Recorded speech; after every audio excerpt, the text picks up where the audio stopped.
Cześć! Dzisiaj odcinek będzie bardziej informacyjno-praktyczny, ponieważ powiemy Wam, jak przebiegała denga, na którą chorowała niestety Kamila. Jak wyglądają objawy, leczenie i jak to wszystko przeżyć w Tajlandii w tym trudnym czasie? Zaczynamy!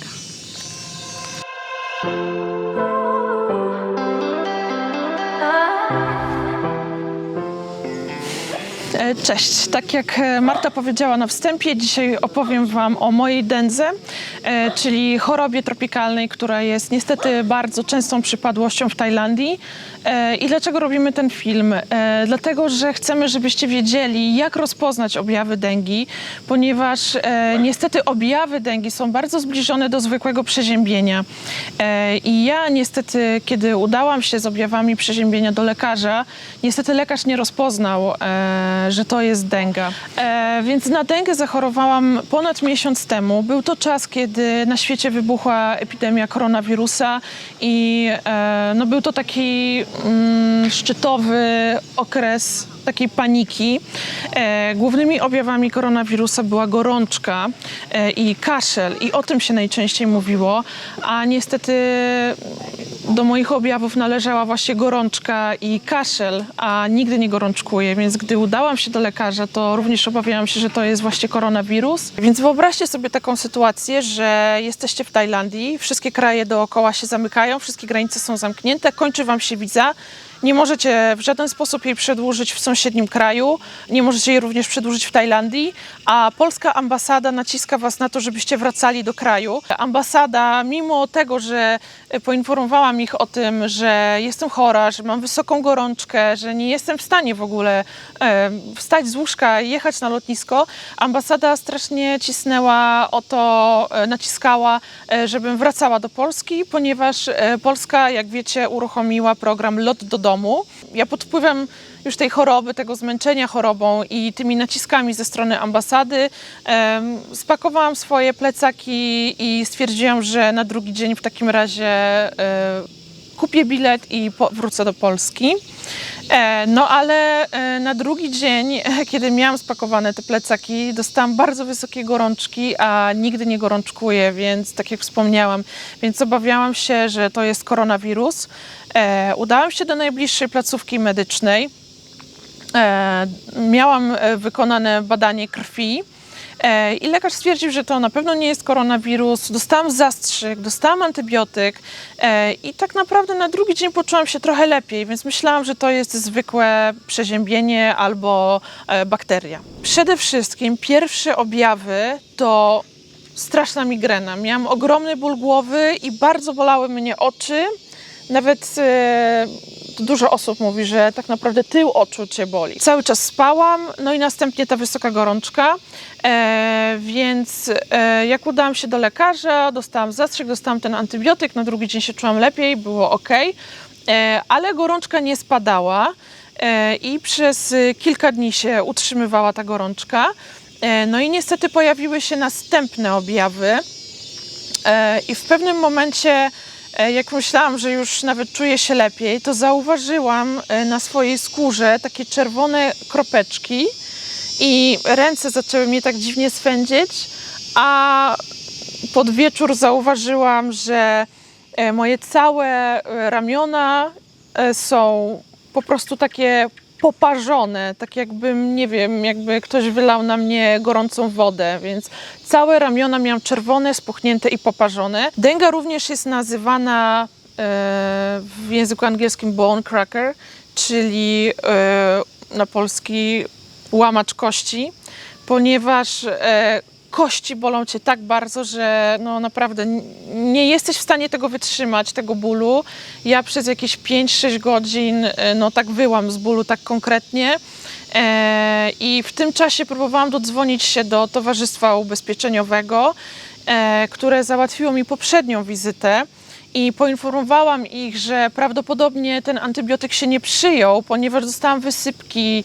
Myślałam, że to poparzenie to jest uczulenie. W pewnym momencie już nie byłam w stanie przyjmować leków przeciwbólowych, ponieważ doszedł kolejny objaw dengi, a mianowicie wymioty. Więc w takiej sytuacji nie jesteś w stanie ani wsiąść w taksówkę i jechać do lekarza, czy jechać do szpitala, no nie jesteś w stanie tak naprawdę nic zrobić. Liczysz tylko na to, że towarzystwo ubezpieczeniowe załatwi ci wizytę, karetkę i tak dalej. No więc ja jakoś to wytrzymałam, jakoś te objawy ustąpiły na parę godzin i w tym czasie zdecydowałam, że muszę natychmiast jechać do szpitala. Zamówiłam taksówkę, pojechałam do szpitala.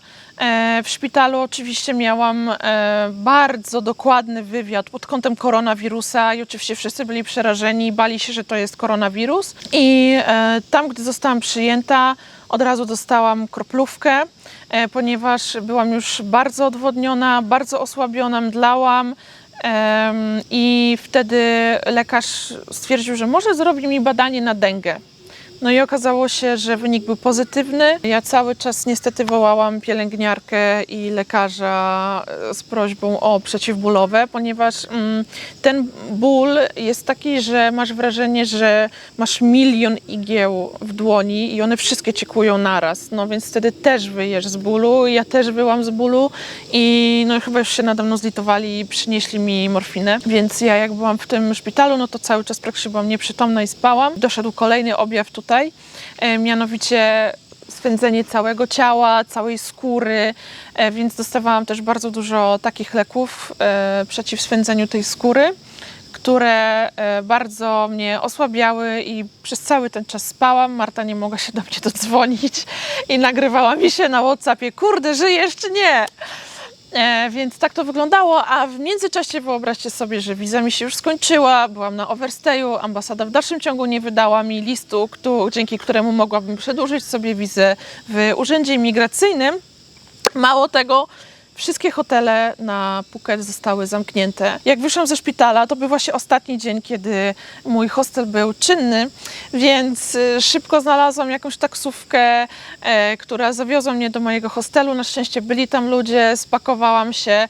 No i taka niestety osłabiona zaczęłam szukać kolejnego hostelu. Wszystko było dookoła zamknięte. Wyobraźcie sobie, w końcu udaje mi się znaleźć jakieś spanie.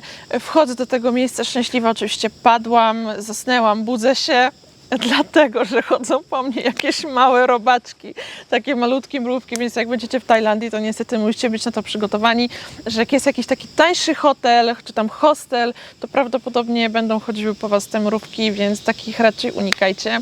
Niestety w Tajlandii jest tak, że jak chcesz mieć odpowiedni taki europejski standard bez karaluchów i bez tych robaków, to musisz troszeczkę więcej zapłacić. Jest bardzo tanio, owszem, ale za ten wyższy standard musisz zapłacić troszeczkę więcej. Moja denga trwała łącznie około 2 tygodni, a najgorsze było pierwsze 10 dni. Te objawy mogą przypominać zwykłe przeziębienie, więc bądźcie czujni, jak będziecie w Tajlandii, bo tak jak pokazuje moja historia, lekarz w placówce może się nie poznać na tym, więc zawsze proście o to, żeby lekarz zrobił wam pełne badanie.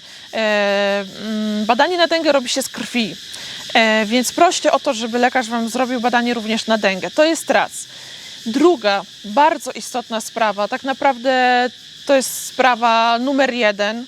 Jak przyjeżdżacie do Tajlandii i krajów tropikalnych, obowiązkowo, to jest oczywista oczywistość, ale musicie mieć wykupione ubezpieczenie. Wykupcie sobie ubezpieczenie, przeczytajcie je, sprawdźcie dokładnie, czy ubezpieczyciel zapewni wam wizytę w szpitalu, zapewni wam nagłą wizytę, czy zapewni wam karetkę, leczenie i tak dalej, ponieważ denga, chociaż nie jest taką chorobą, która ma jakieś skutki potem, ponieważ ja teraz jestem zdrowa, czuję się dobrze, wszystko jest tak jak było dawniej, to jest bardzo bolesną chorobą, więc teraz niestety będzie zła wiadomość, na dengę można zachorować niestety aż 4 razy, ponieważ są 4 typy wirusa dengi. To jest jedna sprawa, więc jak temu zapobiegać? Po pierwsze, jak przyjedziecie do Tajlandii czy do jakiegoś kraju tropikalnego, to koniecznie kupcie sobie tutaj albo kupcie sobie w Polsce spray na komary. Niestety komary tu są wszędzie. Nieważne, czy schodzisz do kuchni, czy schodzisz do holu, w hotelu, czy w hostelu, tam też będą komary i ten komar może mieć tego wirusa dengi. Także nawet jak schodzisz do kuchni, to musisz się popsikać, niestety. Ja tutaj się psikam teraz tymi sprayami tajskimi, Możecie sobie to kupić tutaj, możecie sobie też kupić je w Polsce. Kamila, dzięki, że podzieliłaś się z nami swoją niestety niemiłą historią w Tajlandii. Ja dziękuję również.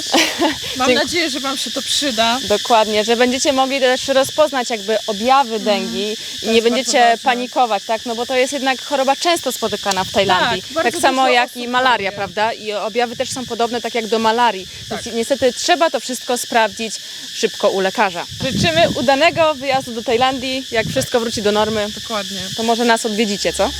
Zapraszam, Dzięki. prowadzimy. Dzięki. Pa!